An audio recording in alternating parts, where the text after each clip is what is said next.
দল হিসেবে, প্রধান দল হিসেবে বিএনপি কথা বলবার সময় তাদের পয়েন্ট ঠিক মতো তৈরি করতে পারে না।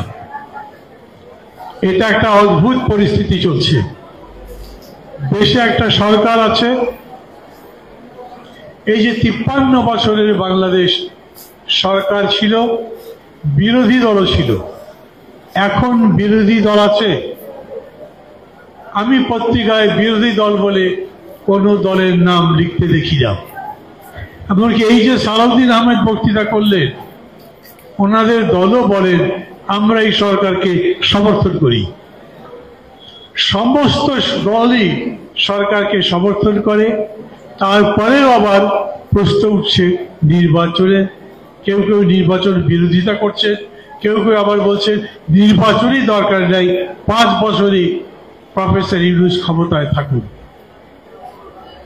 আমি প্রধানত এই বিষয়ের উপরে দু একটা কথা বলেই আমার কথা বলা শেষ করব। এই জন্যেই যে বর্তমান সবার জন্য আমি মনে করি এই কথাটা খুব জরুরি। প্রফেসর ইউনূস 5 বছর ক্ষমতায় থাকুন, চান সবাই? আপনাদের মত জিজ্ঞেস করছি না,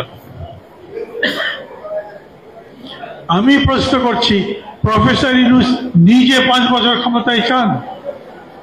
উনি বলেছেন, উনি গতকালকেও একটা সভা করলেন, সেইখানে যে ঐকমত্য কমিশন আছে তাদেরকে ডেকে বললেন যত তাড়াতাড়ি পারো সংস্কার করে ফেলো, আমি জুনের মধ্যে নির্বাচন করে ফেলতে চাই।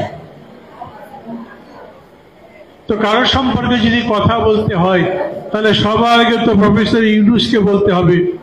উনি সরকারের উপদেষ্টাই বলেন, আর সরকারের আশীর্বাদ পুষ্ট, এমনকি প্রফেসর ইউনূসেরও ভালোবাসায় সিক্ত যে দল গড়ে উঠছে তাদের সাথে প্রফেসর ইউনূসের কথা তো মিলছে না।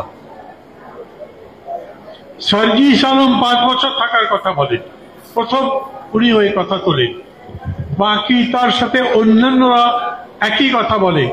আর স্বরাষ্ট্র উপদেষ্টা তো বলেছেন জনগণ নাকি 5 বছর চায়, অথচ প্রফেসর ইউনূস সেই কথা বলছেন না। এটার মানে কি? প্রথমে একটা প্রশ্ন করা যেতে পারে, প্রফেসর ইউনূস 5 বছর ক্ষমতায় থাকবেন কিভাবে? উনি ক্ষমতায় এলেন কিভাবে? কেউ কেউ বলবার চেষ্টা করেছেন উপদেষ্টাদের এটাও একটা নির্বাচন।